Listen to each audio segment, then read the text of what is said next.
చేరువచ్చిన మీ అందరికీ మన ప్రభును రక్షకుడైన యేసుక్రీస్తు నామములో శుభాలు తెలియజేస్తున్నాను. ప్రియులారా, ఈరోజు మనకి ఇవ్వబడిన వాక్య భాగాలు పాత నిబంధన పాఠ్య భాగము ఇర్మియా గ్రంథము 16వ అధ్యాయము 14 నుండి 21 వచనాల్లో ప్రవక్త ద్వారా దేవుని ప్రజలకు దేవుడు మాట్లాడుతున్న మాటలు ఆలోచించినట్లయితే, ప్రియులారా, ఇజ్రాయేలు ప్రజలు దేవుణ్ణి విసర్జించి వారు చేసిన ప్రతి పాపపు క్రియను నేను గుర్తుపెట్టుకుంటున్నాను, దానికి గాను మీకు దండన విధిస్తాను, దండన అనంతరము నేను మీకు విడుదల కలుగు చేస్తానన్న మాటల్ని ఇర్మియా గ్రంథంలో మనం చూస్తూ ఉన్నాం.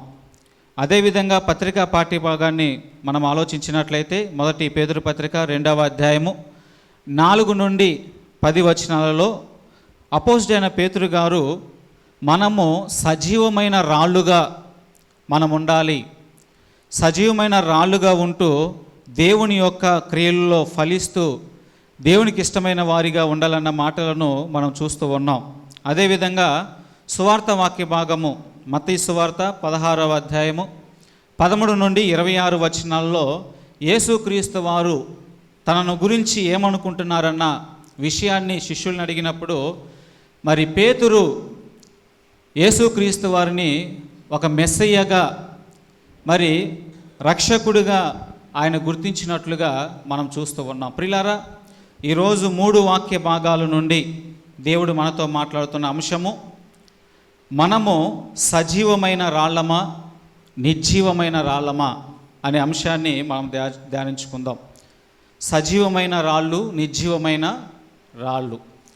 ఎందుకు రాయి గురించి మనం అనుకుంటున్నామంటే, ప్రియులారా, పత్రికా పాఠ్య భాగంలో పేతురు భక్తుడు విశ్వాసులను రాయితో పోల్చాడు. ఆ రాయి ఏం రాయి అంటే సజీవమైన రాయి. ప్రియులారా, గమనించండి, వాక్య భాగాన్ని కనుక మనము పరిశీలించినట్లయితే యేసుక్రీస్తు వారు ఈ భూమి మీదకి మానవ అవతారిగా వచ్చిన దగ్గర నుండి ఆయన పరిచర్య, మరణ పునరుద్ధానము, తర్వాత శిష్యుల పరిచర్య, శిష్యుల తర్వాత వారి ద్వారా కొంతమందిని రక్షణలోకి నడిపించటము, ఇదంతా కూడా మనం ఆలోచించినట్లయితే, ప్రియులారా, క్రీస్తు రాజ్యము కొరకు, ఉదాహరణకి ఒక ఇల్లు మనం నిర్మించుకోవటం కొరకు మొదటిగా మనం చేసే పని ఏంటంటే మూలరాతిని ఏర్పాటు చేస్తాం. దాన్నే శంకుస్థాపన అంటాం. ఆ రోజు మనము దైవ సేవకులను పిలుచుకొని ప్రార్థనాపూర్వకంగా శంకుస్థాపన చేస్తాం. తర్వాత మరి వాటికి పునాదులు వేస్తాము, పునాదుల పైన కట్టడాన్ని కడతాము. ఇలా మనము ఒక గృహాన్ని నిర్మించుకుంటాము. అయితే ప్రియులారా, ఈ భూమి మీద క్రీస్తు రాజ్యము కూడా ఇంటిని పోలి ఉన్నది అన్నది మరి బైబిల్ గ్రంథంలో భక్తులు తెలియజేస్తున్న మాట. ఎలా ఇదంటే, క్రీస్తు రాజ్యానికి మూలరాయి ఎవరంటే యేసుక్రీస్తు వారే. అందుకే మరి పేతురు భక్తుడు కూడా మరి ఆ మూలరాతి గురించి మరి రాస్తూ ఆ మాటలు వివరిస్తూ ఉన్నాడు. యేసుక్రీస్తు వారు మూలరాయి అయితే, తర్వాత యేసుక్రీస్తు వారి యొక్క 12 మంది శిష్యులు పునాదులుగా ఉన్నారు. తర్వాత మనం ఆలోచించినట్లయితే ఈ పునాదుల మీద మరి కట్టడము ఎవరంటే విశ్వాసులమైన మనమే. యేసుక్రీస్తు వారు మూలరాతిగా ఉన్నాడు, మూలరాతి పైన మరి పునాదులు శిష్యులుగా ఉన్నారు. మరి పునాదుల పైన కట్టడం ఎవరంటే మనమే, యేసుక్రీస్తు నమ్ముకున్న మనమే కట్టడము. అంటే ఎలా ఇల్లు కడతామంటే రాయి మీద రాయి పెట్టి ఇల్లు నిర్మిస్తాము.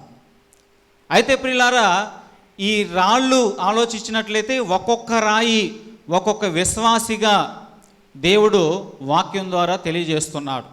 ఈరోజు ప్రియులారా, నువ్వు నేను మనందరము మరి అపోస్తుల మీద, పునాదుల మీద వేయబడిన ఒక్కొక్క రాయి మనము.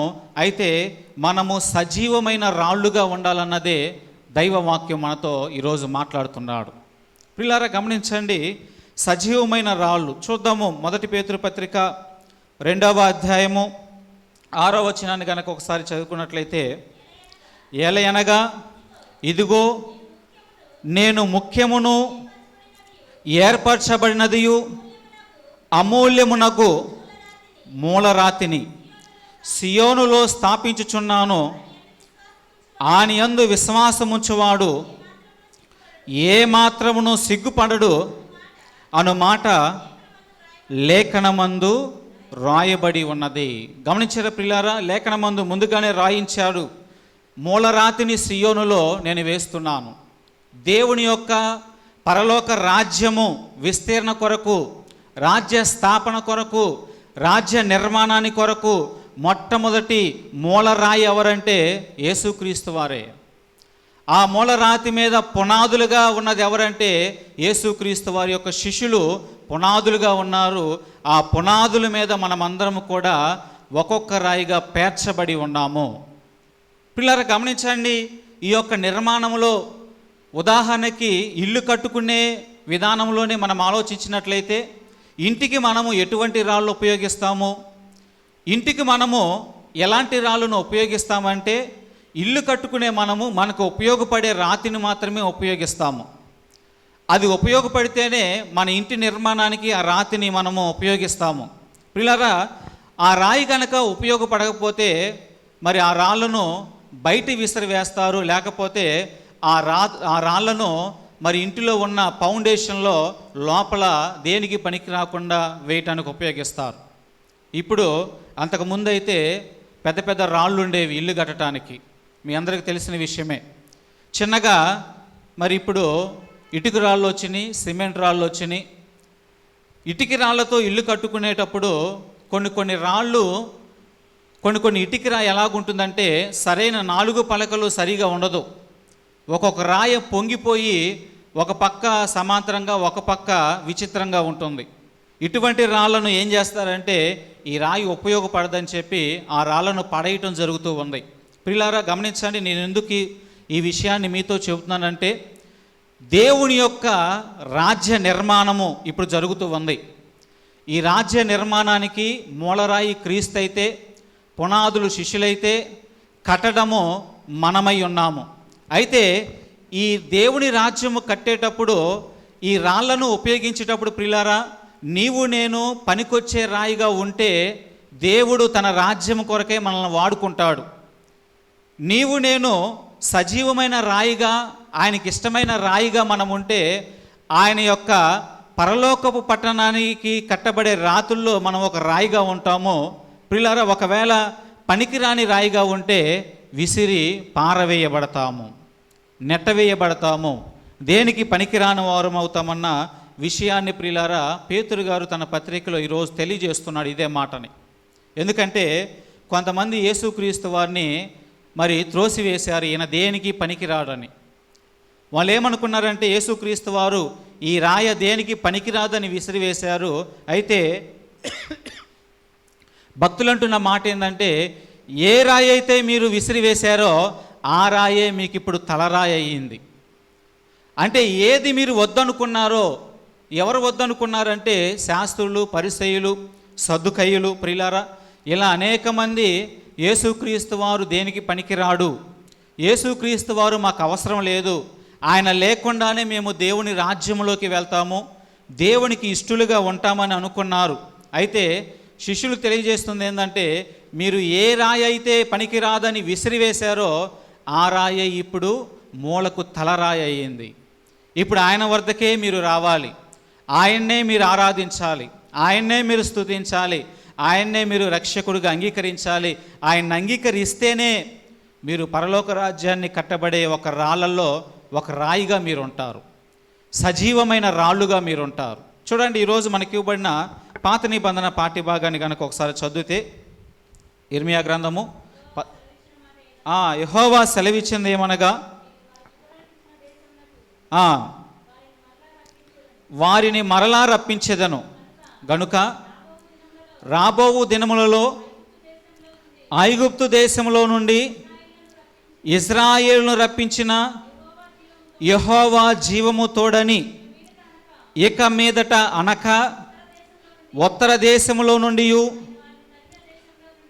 ఆయన వారిని తరిమిన దేశములన్నిటిలో నుండి ఇజ్రాయేలును రప్పించిన యెహోవా జీవము తోడనియు జనులు ప్రమాణము చెయ్యుదురు. ప్రియులారు గమనించండి, ఇక్కడ ఒక మాటను మనం ఆలోచించాలి. ఇక్కడ భక్తుడు ఏమంటున్నాడంటే, ఇర్మియా కాలానికి వెనుక భక్తులు ఏమని ప్రార్థించారంటే, తండ్రి ఐగుప్తు దేశంలో నుండి నీవు మమ్మల్ని నడిపించావు, నీకు వందనాలు ప్రభు అని ప్రార్థన చేశారు. కానీ ఇప్పుడు ప్రవక్త చెప్పేది ఏంటంటే, ఇక మీదట ఐగుప్తు దేశంలో నుండి మమ్మల్ని నడిపించిన దేవాని మీరు అనరు. ఎందుకంటే రాబోయే దినాల్లో మీరు చెరకప్పగించబడబోతున్నారు. ఏ దేశం అంటే అది బబులోను దేశము. ఎంతకాలము చెర అంటే 70 సంవత్సరాలు చెరకాలం అది. అయితే ఇక్కడ దేవుడు ఏమంటున్నాడంటే, ఇక మీదట మీరు ఏమని ప్రార్థన చేయాలంటే, బబులోను ఐగుప్తు దేశం నుండి నడిపించిన దేవా నీకు వందనాలయ్యా అని మీకు అనరు. ఎందుకంటే మీరు చేసిన హేయమైన క్రియలు, మీరు నాకు విరోధముగా చేసిన పాపపు క్రియలు, మీరు నన్ను కాదని ఎవరెవరినో ఆరాధించారు, పూజించారు, వారిపై ఆధారపడ్డారు. కాబట్టి ఇక ఐగుప్తు దేశంలో నుండి విడిపించిన దేవుడు అనరు. ఏ దేవుడు అంటారంటే, మిమ్మల్ని ఎవరైతే తరిమారో ఆయా దేశాల నుండి విడిపించిన తండ్రి అంటారు. ఏ దేశానికి మీరు చెరగా వెళ్ళిపోయారో ఆ దేశంలో నుండి విడిపించిన తండ్రి అని ఇక మీరు ప్రార్థన చేస్తారు. ఎందుకు ఈ మాట అంటే ప్రియులారా, ఇజ్రాయేలు ప్రజలు చేసిన పాపానికి దేవుడు వారికి శిక్ష వేయబోతున్నాడు. దేవుడు వారిని చెరలోకి పంపిపోతున్నాడు. అందుకే ముందుగానే ప్రవక్త ద్వారా చెబుతున్న మాట ఏంటంటే, మొన్నటిదాకా ఐగుప్తు దేశంలో నుండి రక్షించావుగా ప్రభువా అని ప్రార్థించారు.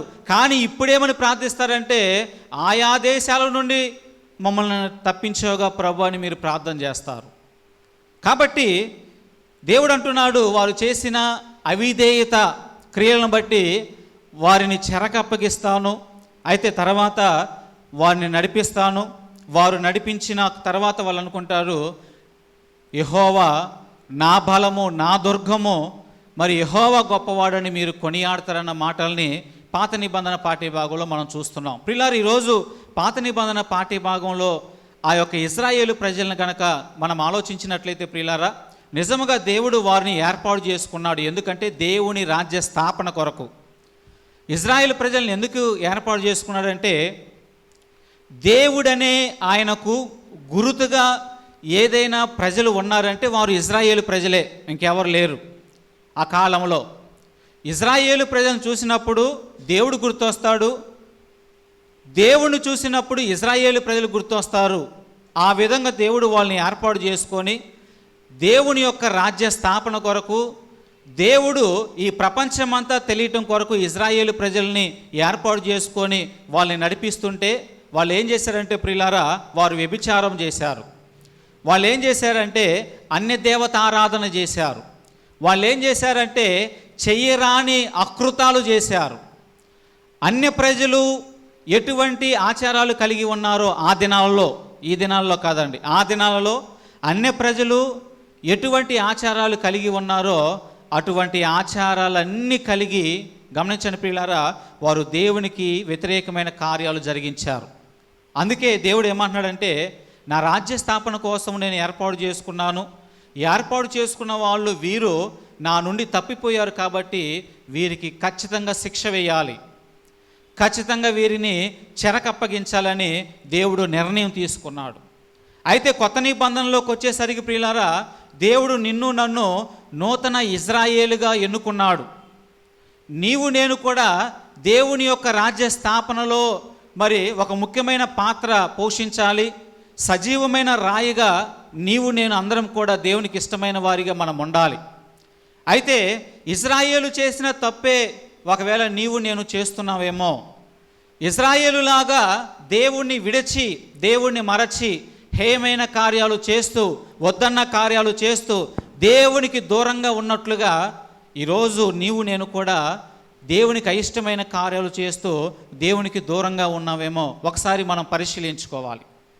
గమనించండి, ఈరోజు సువార్త వాక్య భాగంలో యేసుక్రీస్తు వారు 12 మంది శిష్యులను ఎన్నుకొని 12 మంది శిష్యుల్లో చివరి దినాల్లో యేసుక్రీస్తు వారు ఏమంటున్నాడంటే, తన శిష్యులను అడుగుతున్నాడు, ప్రజలు నన్ను ఏమనుకుంటున్నారు, నా గురించి ఏం చెప్పుకుంటున్నారు అని అడుగుతున్నప్పుడు కొంతమంది ప్రవక్త అని, కొంతమంది ఏలియా అని, కొంతమంది బోధకుడని చెప్పుకున్నారని చెప్పినప్పుడు మరి పేతురైతే ప్రభువా నీవు మెస్సియవు, నీవు లోకరక్షకుడవు, నీవు లోకాన్ని రక్షించడానికి వచ్చిన దేవుని కుమారుడు అని మరి పేతురు అన్నప్పుడు యేసుక్రీస్తు వారు ఎంతో సంతోషించాడండి. ఎందుకంటే ప్రియులారా, పేతురు దేవుని ద్వారా ఈ విషయాన్ని కనుగొన్నాడు.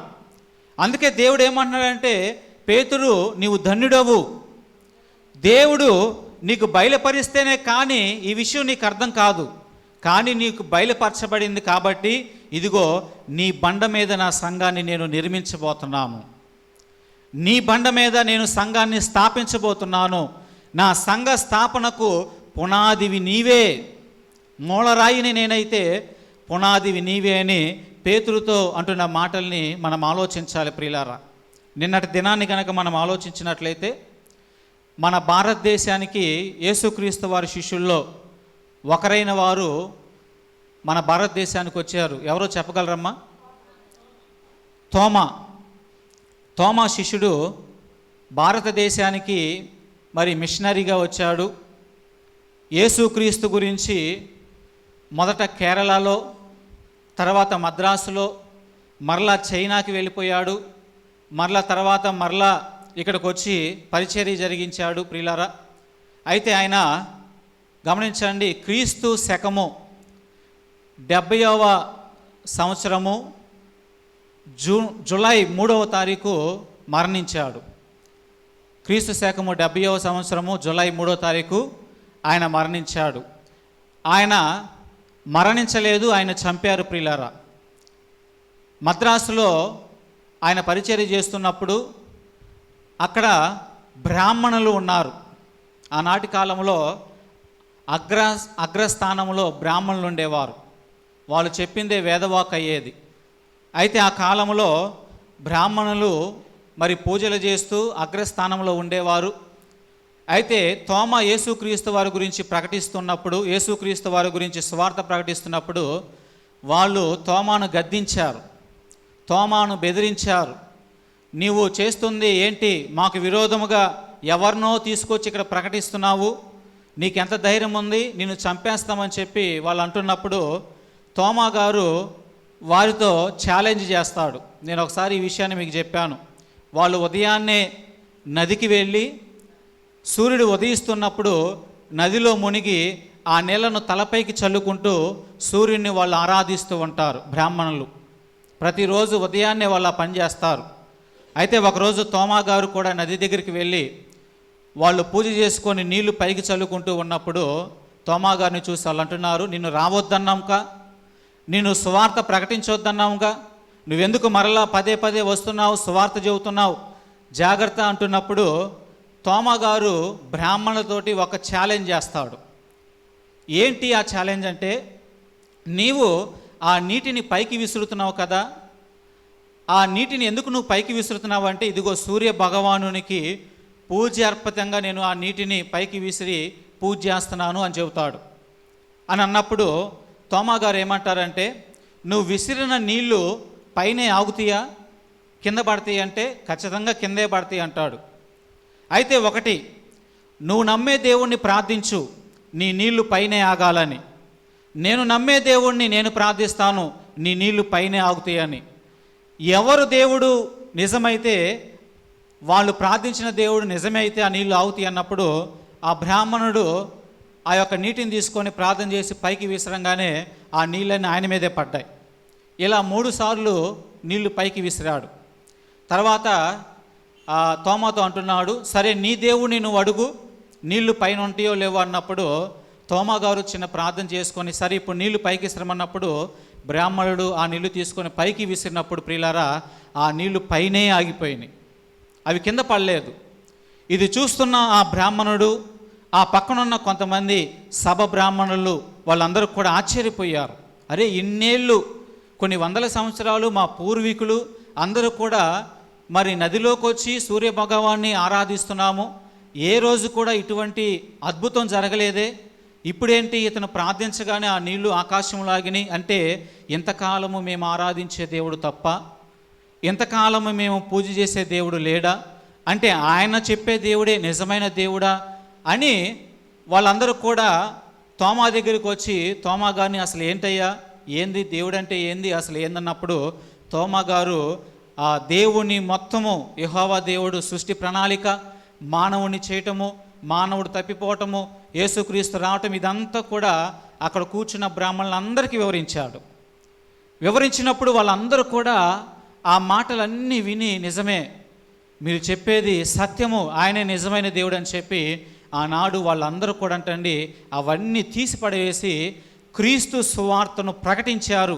భారతదేశంలో మొట్టమొదటి సువార్థికులు ఎవరంటే బ్రాహ్మణులే, మనం కాదండి. మొట్టమొదటి సువార్థికులు, మొట్టమొదటిగా వాక్యాన్ని ప్రకటించింది ఎవరంటే బ్రాహ్మణులు సువార్తను ప్రకటించారంటే. దానికి కారణం ఏంటంటే తోమా గారు భారతదేశం వచ్చి ఆయన పరిచర్య చేస్తున్నప్పుడు అద్భుతాలను బట్టి, ఆశ్చర్య కార్యాలను బట్టి మరి వారి ద్వారా నమ్మిన బ్రాహ్మణులు సువార్తను ప్రకటించారు. అయితే మిగతా వాళ్ళు కూడా ఉంటారుగా కొంతమంది, వాళ్ళందరూ ఏమనుకున్నారంటే ఇలానే వదిలేస్తే ఈ దేశమంతా క్రీస్తు రాజ్యముగా మారిపోతుంది, అందరూ యేసయ్యను నమ్ముకుంటారు, ఇక మనల్ని నమ్మేవాళ్ళు అంగీకరించేవాళ్ళు ఇంకెవరు ఉండరని చెప్పి తోమా గారు మోకరించి కొండ మీద ప్రార్థన చేసుకుంటుంటే వెనుక నుండి వెళ్ళి మరి ఒక బడిసెతో పొడిచి చంపేస్తారండి. తోమా గారిని ఒక బడిసెతో పొడిచి చంపేస్తారు. ఇలా మరి తోమా గారు క్రీస్తు శకము 70వ సంవత్సరము జూలై 3వ తారీఖున ఆయన హతసాక్షి, మన భారతదేశంలో ఆయన హతసాక్షి అయ్యాడు. నిన్న 3వ తారీఖు ఆయన హతసాక్షి అయిన రోజు నిన్న. చూడండి, మరి తోమా అనే బండ మీద మన భారతదేశంలో చూడండి సంఘము కట్టబడింది. ఆ సంఘం చూడండి ఆ పునాదుల మీద రాయి మీద రాయి మీద కట్టబడుతూ ఇప్పటికి నీవు నేను కూడా ఆ రాయి మీద రాయిగా పేర్చబడ్డాము. ఆ భాగ్యము దేవుడిచ్చాడు. కాబట్టి ప్రియులారా గమనించండి, ఎందుకు ఈ మాటలు నేను చెబుతున్నానంటే క్రీస్తు రాజ్య స్థాపనలో నీవు నేను ఒక సజీవమైన రాయి అయి ఉండాలి. ఎందుకు సజీవమైన రాయి అని దేవుడు అంటున్నాడు? ఎందుకు రాయితో పోల్చాడంటే ప్రియులారా గమనించండి, చాలామంది మనుషులు దేనినో కొలుస్తూ ఆరాధిస్తూ ఉంటారు. మాటలు రాని వాటిని, చూడలేని వాటిని, వినలేని వాటిని ఆరాధిస్తూ ఉంటారు. అయితే క్రీస్తు వారు మనం ఆలోచించినట్లయితే ఆయన వినగల దేవుడు, ఆయన చూడగల దేవుడు, ఆయన మాట్లాడగలిగే దేవుడు, ఆయన కార్యాలు చేసే దేవుడు. కాబట్టి ఆయన సజీవమైన రాయి. ఏం రాయి అంటే పాత నిబంధన పాఠ్యభాగంలో మోషే కాలంలో వాళ్ళకి దాహం అవుతుంటే ఒక రాయిని యెహోవా దేవుడు అంటాడు, ఆ రాత్రిని ఆ బండను నువ్వు అడుగు లేకపోతే కొట్టు, అది నీళ్లు ఇస్తుందన్నప్పుడు ఆ రాయి మీద మరి మోషే కర్రతో కొట్టేటప్పుడు ప్రియులారా ఆ రాయిలో నుండి నీళ్లు వచ్చినాయి అండి. ఇశ్రాయేలు ప్రజలందరూ కూడా ఆ రాతిలో నుండి వచ్చిన నీటిని త్రాగి మరి తృప్తి పడ్డారు. ఆ రాయి, ఆ బండ దేనికి సాదృశ్యం అంటే అది క్రీస్తుకు సాదృశ్యము. ఎందుకంటే యేసుక్రీస్తు అనే రాయి జీవము కలిగిన రాయి. యేసుక్రీస్తు అనే రాయి జీవాన్నిచ్చే రాయి. ఆ రాయిని ఆశ్రయించిన మనందరం కూడా జీవము కలిగిన వారము, మనందరం కూడా సజీవమైన రాళ్ళము అన్న ఉద్దేశంతో ప్రియులారా పేతురు భక్తుడు ఆ మాట అంటున్నాడు. చదువుకుందాం ఒకసారి. పేతురు గారు రాసిన మొదటి పత్రిక 2వ అధ్యాయము 4 నుండి చదువుకుంటే, దేవుని దృష్టికి ఏర్పరచబడినదియు అమూల్యమును సజీవమునైన రాయియగు ప్రభువునొద్దకు వచ్చిన వారై యేసుక్రీస్తు ద్వారా దేవునికి అనుకూలములకు ఆత్మ సంబంధమైన బలులు అర్పించుటకు పరిశుద్ధ యాజకులుగా ఉండునట్లు మీరును సజీవమైన రాళ్ళు వలె నుండి ఆత్మ సంబంధమైన మందిరముగా కట్టబడుచున్నారు. మనం గమనించినట్లయితే యేసుక్రీస్తు వారు యెహోవా దేవుడు ఈ భూమి మీద ఉండటానికి మొట్టమొదటిగా మోషేను మందసాన్ని, గుడారాన్ని ఏర్పాటు చేయమన్నాడు. మోషే యాజకులను నియమించుకొని ఒక గుడారము ఏర్పాటు చేసి పరిశుద్ధమైన మందసాన్ని పెట్టినప్పుడు దేవుడు వచ్చి ఆ గుడారంలో ఉన్నాడు. కొంతకాలం గడిచిన తర్వాత మరి దావీదుతో దేవుడు అంటాడు, ఈ భూమి మీద నివాసము చేయటానికి నాకు ఒక మందిరము కావాలన్నప్పుడు మరి సొలొమోను మహారాజు చేత మరి మందిరాన్ని కట్టిస్తాడు దేవుడు. తర్వాత ఇప్పుడు మనం వాక్య భాగాన్ని గమనించినట్లయితే దేవుడంట ఆత్మ సంబంధమైన మందిరాన్ని నిర్మిస్తున్నాడు. ఆత్మ సంబంధమైన మందిరము. ఈ ఆత్మ సంబంధమైన మందిరములో దేవుడు ఏమనుకుంటున్నాడంటే నిన్ను నన్ను ఒక రాయిగా ఉంచాలని ఆయన ఆశపడుతున్నాడు. సొలొమోను మహారాజు కట్టిన మందిరములో దేవుడు ఉన్నాడు, అది కూల్చబడింది. అయితే ప్రియులారా, దేవుడు ఇప్పుడు ఏం ఆశిస్తున్నాడంటే ఆత్మ సంబంధమైన మందిరము నిర్మింపబడాలి. ఈ మందిరానికి రాళ్ళు ఎవరంటే నీవు నేనే. ఈ మందిరంలో ఎవరుంటారంటే సాక్షాత్తు యేసుక్రీస్తు వారి నివాసం ఉంటాడు. కాబట్టి మనం ఎలాగుండాలంటే సజీవమైన రాళ్ళుగా మనం ఉండాలి, నిర్జీవమైన రాళ్ళుగా ఉండకూడదు. నిర్జీవ స్థితిలో ఏ క్రైస్తవుడు ఉండకూడదు, నిర్జీవంగా ఎప్పుడు ఉండకూడదు. ఇశ్రాయేలు ప్రజలు కూడా చేసిన తప్పేందంటే వారు నిర్జీవమైన స్థితిలో ఉన్నారు. వారు జీవం లేని వాటి వైపు చూశారు. వారి బ్రతుకులు కూడా జీవం లేకుండానే వాళ్ళ బ్రతుకులు ముగిశాయి. జీవం లేని పరిస్థితులు, కష్టాలు, కన్నీరు, బాధలు, దుఃఖాన్ని వాళ్ళు అనుభవించారు. ఎందుకంటే నిర్జీవమైన వాటి వైపు వాళ్ళు చూడటం బట్టి. వినలేని వాటి వైపు చూశారు, వినలేని వాటికి మ్రొక్కారు, వినలేని వాటిని నమ్మారు, వాటిని ఆరాధించారు. వారి బ్రతుకులు కూడా నిర్జీవమైపోయాయి. అయితే దేవుడు ఏమంటున్నాడంటే ప్రియులారు, ఈరోజు జీవం కలిగిన నా వద్దకు మీరు రావాలి. జీవం కలిగిన నా వద్దకు మీరు వస్తేనే ఇదిగో మీలో జీవం ఉంటుంది. సజీవమైన రాళ్ళగా నేను మిమ్మల్ని ఎన్నుకొని నా యొక్క రాజ్య స్థాపనకు, మందిరానికి మిమ్మల్ని ఏర్పాటు చేసుకొని నేను ఉపయోగించుకుంటానని చెప్పి దేవుడు అంటున్నాడు. ప్రియులారా గమనించండి, ఈ ఉదయ కాలంలో నీవు దేవునికి ఉపయోగపడే సజీవమైన రాయిగా ఉన్నావా లేదా? సజీవమైన రాయిగా నిన్ను నీవు చెక్కుకున్నావా లేదా? నిన్ను నువ్వు దేవునికి అగపరుచుకుంటున్నావా లేదా? ఆలోచించు ప్రియులారా. ఒకవేళ నువ్వు నిర్జీవంగా ఉంటే దేవునికి పనికిరాని దాని అవుతావు, పనికిరాని వాడవవుతావు. ఒకవేళ పనికి రాకపోతే దేవుని యొక్క రాజ్య నిర్మాణానికై కట్టే ఆ రాళ్ళలో నుండి నిన్ను తీసివేసి బయట పారవేయబడతావు. నువ్వు బయట పారవేయబడ్డావా, ఆ రాయి దేనికి పనికి రాకుండా ఉన్నట్లుగా మనుష్యుల చేత త్రొక్కబడి భూమిలోకి నెట్టబడి అది దేనికి పనికి రాకుండా మృతమైనట్లుగా ఒకవేళ నిర్జీవమైన స్థితిలో నీవుంటే నీవు కూడా నేను కూడా అలా త్రొక్కువేయబడి మరి పనికిరాని వారం అవుతాం. కాబట్టి మనము సజీవమైన రాళ్ళగా, మరి దేవునికి ఇష్టమైన రాయిగా దేవుని సన్నిధానంలో మనము ఉండాలి. భజన చేయొచ్చు భక్త పాలక, ప్రస్తుతింతు నీ నామమును. భజన చేయొచ్చు భక్త పాలక, ప్రస్తుతింతు నీ నామమును. రుజినములపై జయమునిచిన, రుజినములపై జయమునిచిన విజయుడా నిన్ను వేడుకొందు, విజయుడా నిన్ను వేడుకొందు. భజన చేయుచు భక్త పాలక, ప్రస్తుతింతు నీ నామమును. కాబట్టి ప్రియులారా, సజీవమైన రాళ్ళగా మనం ఉండటానికి సిద్ధపడాలి. చూడండి, ఇక్కడ మనము ఎఫెసీయులకు రాసిన పత్రిక 2వ అధ్యాయము, ఎఫెసీయులకు రాసిన పత్రిక 2వ అధ్యాయము 21వ వచనాన్ని మనం చదువుకుంటే, ప్రతి కట్టడమును ఆయనలో చక్కగా అమర్చబడి ప్రభువునందు పరిశుద్ధమైన దేవాలయ మగుటకు వృద్ధి పొందుచున్నది.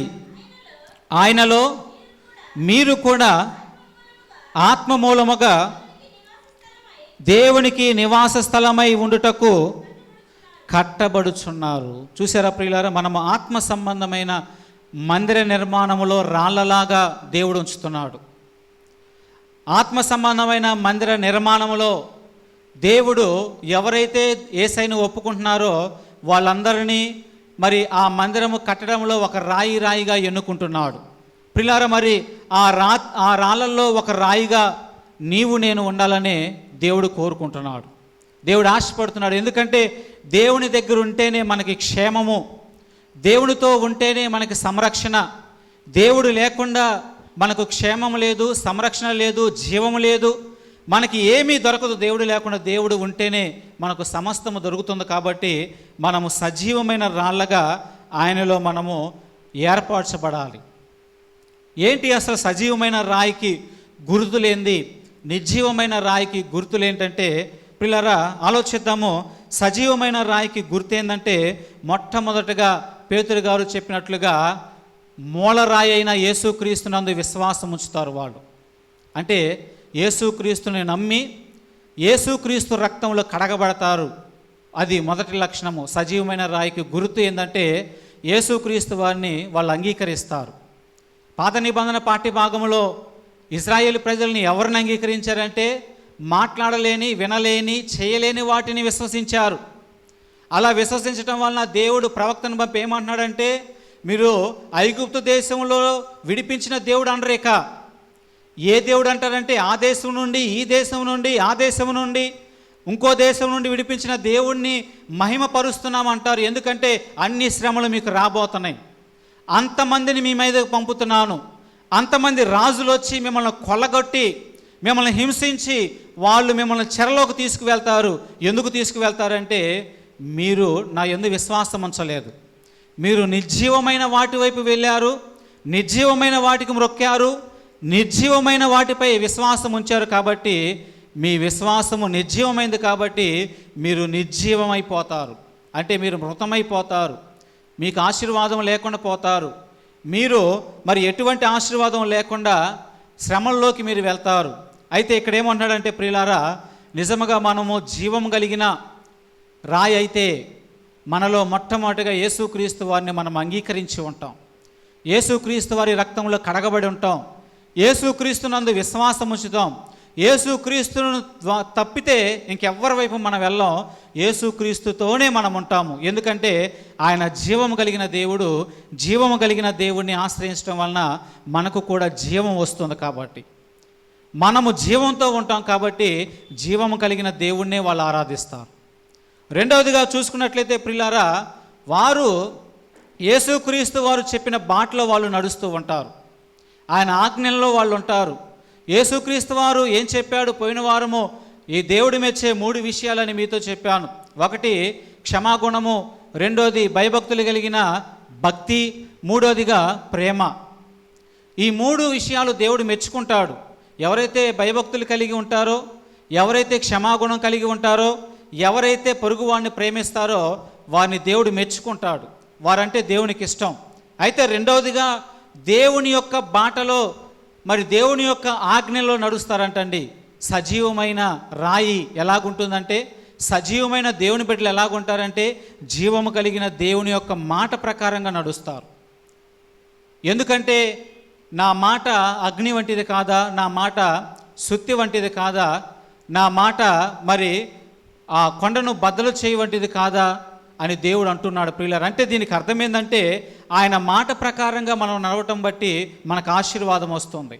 ఆయన మాట ప్రకారంగా మనం బ్రతుకుతున్నప్పుడు మన కుటుంబాలు దీవించబడతాయి అన్న విషయాన్ని తెలియజేయడానికే ఈ మాట వాడుతున్నాడు. కాబట్టి ప్రియులారా, రెండవదిగా సజీవమైన రాయికి ఉండవలసిన లక్షణం ఏంటంటే క్రీస్తు మార్గంలో వాళ్ళు నడుస్తారు. మూడవదిగా మనం ఆలోచించినట్లయితే ప్రియులారా, క్రీస్తు రాజ్య స్థాపనలో వారు కూడా ఒక పాత్రగా ఉంటారు. మనం చదువుకున్న పేతురు పత్రికలో రాయబడిన మాట ఏంటంటే చదువుదాము. మొదటి పేతురు పత్రిక 2వ అధ్యాయము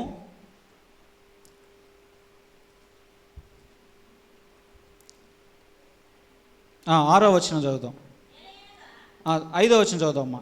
యేసుక్రీస్తు ద్వారా దేవునికి అనుకూలము గలగు ఆత్మ సంబంధమైన బలులు అర్పించుటకు పరిశుద్ధ యాజకులుగా ఉండునట్లు మీరును సజీవమైన రాళ్ళ వలె నుండి ఆత్మ సంబంధమైన మందిరముగా కట్టబడుచున్నారు. ఇక్కడ చూడండి, ఒక మాట రాయబడి ఉంది. ఏమంటున్నాడు? పరిశుద్ధ యాజకులుగా ఉండునట్లు, పరిశుద్ధ యాజకులుగా ఉండునట్లు అనే మాట మనం చూస్తున్నాం. అంటే దేవుని యొక్క రాజ్య స్థాపనలో నీవు నేను ఒక పాత్రగా ఉండాలి. అంటే దైవ గ్రంథంలో అపోస్తలుడైన పౌలు అంటారు, కొంతమందిని అగ్నిలో నుండి లాగినట్లు దేవుని సువార్తను ప్రకటించండి, దేవుని గురించి చెప్పండి అన్న మాటను మనం చూస్తున్నాం. అంటే మనం యేసుక్రీస్తు రక్తంలో కడగబడి ఆయన మాట ప్రకారంగా మనం నడుస్తున్న తర్వాత మనం చేయవలసిన పని ఏంటంటే క్రీస్తు రాజ్య స్థాపనలో ఒక పాత్రగా మనం ఉండాలి. అంటే మనం అనేక మంది రక్షణలోకి నడిపించాలి. మనం ఇప్పుడు యాజకులుగా మార్చబడ్డాం. యాజకులు అంటే ఎవరంటే నిరంతరము ప్రార్థించేవారు, నిరంతరము దేవునికి మొరపెట్టేవారు. మనము కూడా ఇప్పుడు యాజకులుగా దేవుడు మనకు ముద్ర వేశాడు కాబట్టి మనందరము ప్రార్థన చేయాలి నశించిపోతున్న వాళ్ళ గురించి. మనందరం ప్రార్థన చేయాలి దేవుని రాజ్యాన్ని వదిలే వారి గురించి. వాళ్ళందరి గురించి ప్రార్థన చేసి క్రీస్తు రాజ్య స్థాపన కొరకు ప్రియులారా మనము ప్రార్థిస్తూ యాజకులుగా మన పాత్ర మనం పోషించాలి. ఇది సజీవమైన రాళ్లకు మనుషులకు ఉండవలసిన లక్షణాలు ఇవ్వండి. నిర్జీవంగా ఉండే వాళ్ళు ఎలాగుంటారంటే అసలు జీవం కలిగిన దేవుని వైపే వాళ్ళు రారు. ఇజ్రాయేలు ప్రజలు పాత నిబంధనలో ఎలాగూ జీవం కలిగిన దేవుణ్ణి వదిలిపెట్టి జీవం లేని వాటి వైపు వెళ్ళారో, వీరు నిర్జీవం కలిగిన వాళ్ళు కూడా చేసే పని ఏంటంటే జీవం కలిగిన దాని వైపు వాళ్ళు ఉండరు, నిర్జీవమైన వాటి వైపు వాళ్ళు వెళ్తారు. ఉదాహరణకి ధనం వైపు, బంగారం వైపు, లోక సంపద వైపు, నేత్రాశ, శరీరాశ, జీవపు డంబం వైపు వాళ్ళు అటు వెళ్తూ ఉంటారు. దానిపైన వాళ్ళు మనసును ఉంచుతూ ఉంటారు. అయితే ప్రియులారా, అవి నమ్ముకున్న వాళ్ళందరూ మరి ఆశీర్వదింపబడ్డారంటే లేదండి, వాళ్ళందరూ కూడా కష్టాలు పడ్డారు. అయితే జీవము కలిగిన దేవుణ్ణి నమ్ముకున్న వాళ్ళు దీవించబడ్డారు. అయితే ఈరోజు పేతురు గారు అంటున్న మాటను కూడా మనం ఆలోచించినట్లయితే ఆ జీవము కలిగిన దేవుణ్ణి మనం ఆశ్రయించి సజీవమైన రాళ్ళుగా మనం ఉండాలి. తర్వాత మనం చూసినట్లయితే ఎలి అనగా ఇదిగో ఏర్పరచబడినదియు అమూల్యమునగు సియోనులో నుండి స్థాపించుచున్నాను, ఆయన యందు విశ్వాసముంచువాడు ఏ మాత్రము సిగ్గుపడడు అను మాట లేఖనమందు రాయబడి ఉన్నది. విశ్వసించున్న మీకు ఆయన అమూల్యమైన వాడు. విశ్వసింపని వారికైతే ఇల్లు కట్టువారు ఏ రాతిని నిషేధించిరో అదే మూలకు తలరాయను, మరియు అది అడ్డురాయు అడ్డుబండను ఆయను. కాబట్టి ప్రియులారా, మనం విశ్వసించాలి, మనము నిరీక్షించాలి, మనము నమ్మాలి. ఎప్పుడైతే మనము విశ్వసించి నిరీక్షించి నమ్ముతామో ప్రియులారా, మనము సజీవమైన రాళ్ళుగా కట్టబడతాము, దేవుని యొక్క పనిలో వాడబడతాము. అయితే దేవుణ్ణి విశ్వసించినంత కాలము మనము నిర్జీవ స్థితిలో ఉంటాము. మనలో ఏ జీవం ఉండదు, మనము దేనికి పనికిరాము. దేవుడు ఏ విషయంలో కూడా మనల్ని వాడుకోడు ప్రియులారా. ఆయన వాడుకోవాలంటే నీ మొదటి స్టెప్ యేసయ్యను నువ్వు అంగీకరించాలి. ఆయనలో నువ్వు నమ్మి బాప్తిసం పొందాలి, రక్షణ పొందాలి. నువ్వు ఎప్పుడైతే రక్షణ పొందుకుంటావో, నువ్వు ఎప్పుడైతే ప్రియులారా ఆయనలో నువ్వు ఉంటావో, నీవు జీవం కలిగిన రాయిగా ఉంటావు. ఆయన వదిలిపెడితే నిర్జీవం అయిపోతావు. ఇజ్రాయేలు ప్రజలు 70 సంవత్సరాలు నిర్జీవ స్థితిలో బ్రతికారు, నిర్జీవంగా ఉన్నారు.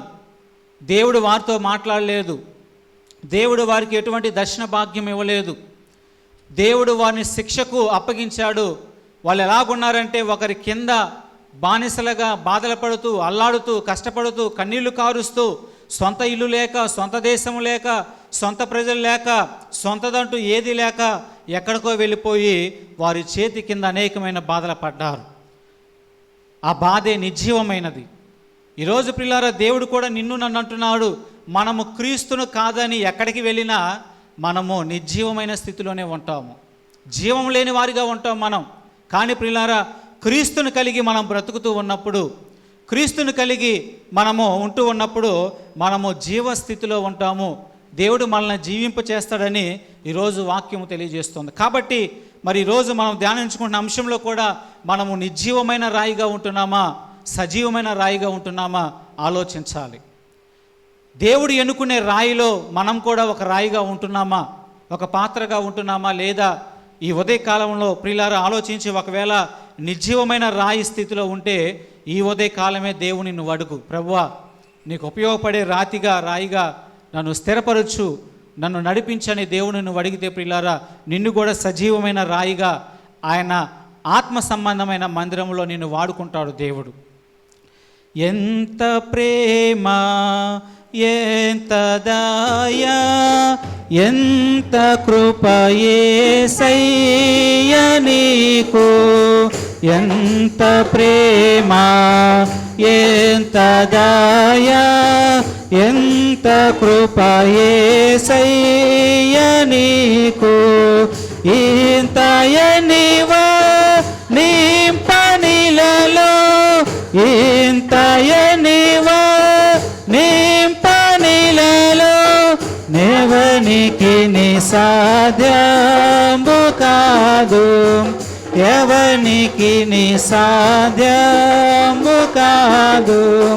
భజన చేయుచు భక్త పాలక, ప్రస్తుతింతు నీ నామమును.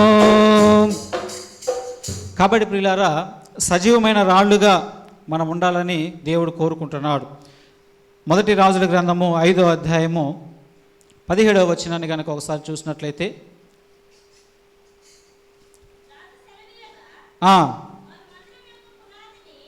రాజు సెలవీయగా వారు మందిరమునకు పునాదిని, గొప్ప రాళ్లను, మిక్కిలి విలువగల రాళ్లను తెప్పించి, ఇలాగున సొలొమోను పంపిన వారును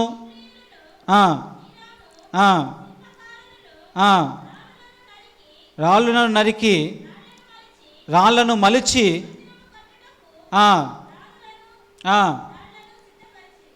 రాళ్లను సిద్ధపరిచి. చూడండి ప్రియులారు, ఇక్కడ సొలొమోను మహారాజు మందిరము కట్టడానికంటండి గొప్ప రాళ్ళనంట, విలువ కలిగిన రాళ్ళనంట ఆయన సిద్ధపరిచాడు. అయితే మీరు గమనించాల్సిన విషయం ఏంటంటే, మందిర నిర్మాణములో మరి గొప్ప గొప్ప రాళ్లను సొలొమోను ఉపయోగించినట్లుగా మనం చూస్తూ ఉన్నాం. అయితే ప్రియులారా మీరు ఒకటి ఆలోచించాలి, ఆధ్యాత్మికమైన మందిర నిర్మాణంలో కూడా దేవుడు ఉపయోగించే రాళ్ళు గొప్ప రాళ్ళై ఉండాలి, మంచి రాళ్ళై ఉండాలి, విలువ కలిగిన రాళ్ళై ఉండాలి.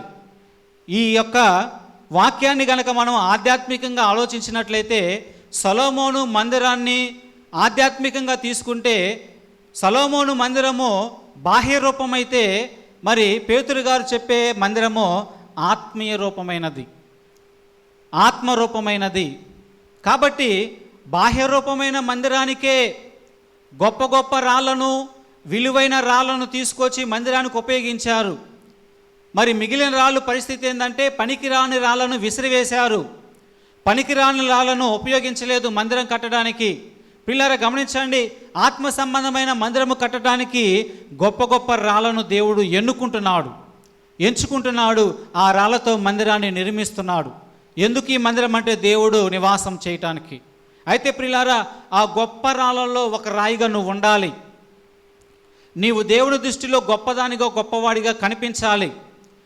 దేవుని దృష్టిలో నీవు విలువైన దానిగా, విలువైన వాడిగా కనిపించాలి. దేవుని దృష్టిలో నీవు అర్హురాలుగా, అర్హత కలిగిన వాడిగా నువ్వు కనిపించాలి. నువ్వు అలా కనిపించాలంటే నేను చెప్పాను ఒకటే, క్రీస్తు రక్తంలో నువ్వు కడగబడాలి. ఎందుకంటే ఈ లోకంలో ఎవరు గొప్పవాళ్ళు కాదు, ఎవరు పరిశుద్ధులు కాదు, ఎవరు మహానుభావులు కాదు, ఏ భేదం లేదు. అందరూ పాపం చేసి దేవుడు అనుగ్రహించు మహిమను పొందలేకపోతున్నారు. అయితే యేసుక్రీస్తు రక్తం వలన పాప విమోచన, యేసుక్రీస్తు రక్తం వలన శాప విమోచన, యేసుక్రీస్తు రక్తం వలన బానిసత్వం నుండి స్వతంత్రంలోనికి దేవుడు మనల్ని నడిపిస్తున్నాడు.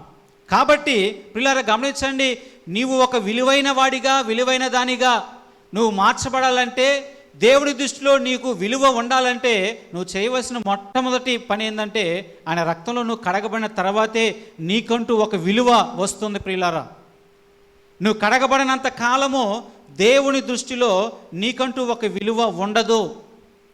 నిన్ను ఒక విధమైనగా దేవుడు ఆయన నిన్ను చూడడు. ఎందుకంటే ఆయన రక్తంలో కడగబడకపోతే నువ్వు ఇంకా పాపివే. ఆయన రక్తంలో కడగపోతే పాపివి. పాపము నీ మీద ఉన్నంత కాలము దేవుడు నీకు శత్రువే కదండి. యెషయా గ్రంథంలో మరి నేను చాలాసార్లు చెప్పాను, సహాయం చేయనేరుకున్నట్లు నా చేతులు కురస కాలేదు, విననేరకున్నట్లు నా చెవులు మందం కాలేదు. నీకు నాకు దూరం ఎందుకైందంటే నీ పాపమే. నీకున్న పాపము ద్వారా నేను నీకు దూరం అయిపోయాను, నేను నీకు శత్రువునైపోయాను, నేను నీకేమీ చేయలేకపోతున్నాను. నీకేదైనా చేయాలని నాకుంది, నిన్ను ఆశీర్వదించాలని నాకుంది, పరలోక రాజ్యంలోకి తీసుకోవాలని నాకుంది, నిన్ను మేలు చేయాలని నాకుంది. కానీ నీవు ఇంకా పాపంలోనే ఉన్నావు. పాపంలో ఉన్నావు కాబట్టి నీకు నాకు పాపము అడ్డుగోడగా ఉంది. మరి అడ్డుగోడగా ఉన్నప్పుడు ఆయన నిన్ను ఎలా సజీవమైన రాయిగా ఎన్నుకుంటాడు? ఆయన ఆత్మీయ నిర్మాణము, మందిర నిర్మాణంలో దేవుడు నిన్ను ఎలా వాడుకుంటాడు? నిన్ను వాడుకోవాలంటే, నీకంటూ ఒక విలువ రావాలంటే, దేవుడు నిన్ను గుర్తించాలంటే మొట్టమొదటిగా నువ్వు వేయవలసిన స్టెప్ ఏంటంటే, పాపాల నిమిత్తం పశ్చాత్తాపడి యేసుక్రీస్తు రక్తంలో కడగబడితేనే ఆయన దృష్టిలో మనము విలువగా ఉంటాం. అప్పుడు దేవుడు తన ఆత్మీయ మందిర నిర్మాణానికై మనల్ని వాడుకుంటాడు. సజీవమైన రాళ్ళుగా, ఉపయోగకరమైన రాళ్ళుగా, ఉపయోగపడే పాత్రలుగా దేవుడు మనల్ని ఎన్నుకుంటాడు. ప్రియులారా, మరి ఉదయకాలంలో వాక్యం వింటున్నావు, నీవు సజీవమైన రాయిగా ఉండాలనుకుంటున్నావా, నిర్జీవమైన రాయిగా ఉండాలనుకుంటున్నావా? ఆలోచించు. నిర్జీవమైన రాయిగా ఉంటే దేవుడు ఆశీర్వాదం నీ మీదకి రాదు, దేవుడు నిన్ను దీవించడు. సజీవమైన రాయిగా ఉంటేనే దేవుడు నిన్ను ఆశీర్వదిస్తాడు. ఇజ్రాయేలు ప్రజలు చేసిన తప్పే మనం చేయకూడదు.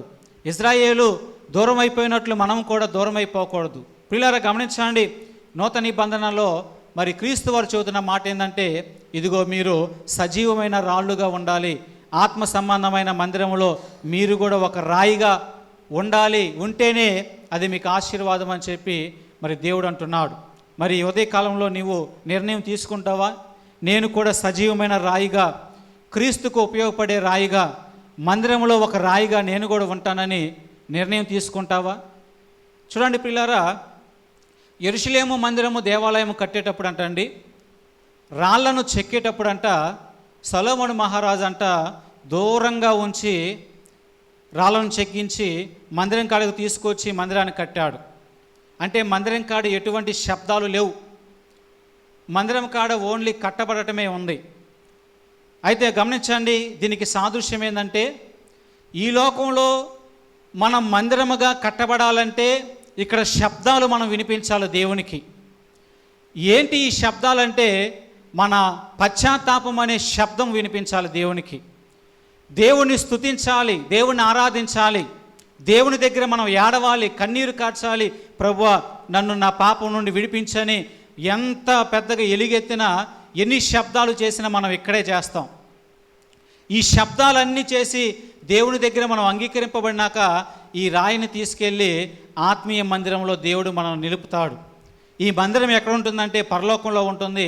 ఇక పరలోకంలో ఏడవాల్సిన పని లేదు, పరలోకంలో గొల్లు పెట్టాల్సిన పని లేదు, పరలోకంలో విచారణలో ఉండాల్సిన పని లేదు. పరలోకంలో నిత్యము సంతోషమే ఉంటుంది. కాబట్టి ప్రియులారా, మనము ఏ శబ్దము చేసినా ఈ భూమి మీదే మనం శబ్దం చేయాలి. మనం చెక్కుకోవాలి. దేవుని దగ్గర పశ్చాత్తాపడి గర్వం ఉంటే, ప్రభువా గర్వాన్ని తీసివేయి అనే శబ్దాన్ని మనం చేయాలి.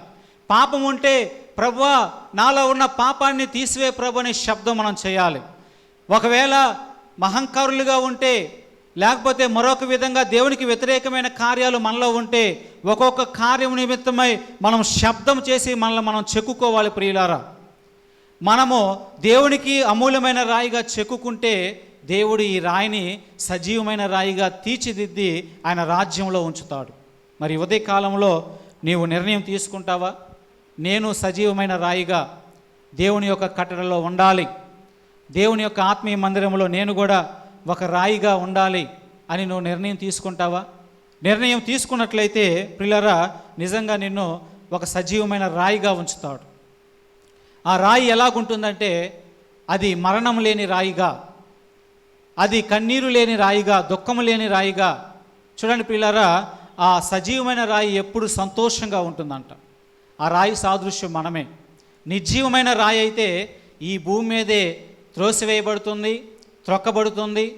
ఆ రాయి కన్నీళ్లతో, బాధలతో, వేదనలతో, దుఃఖంతో అల్లాడిపోతుంది. ఎందుకంటే ఆ రాయిలో జీవం లేదు కాబట్టి.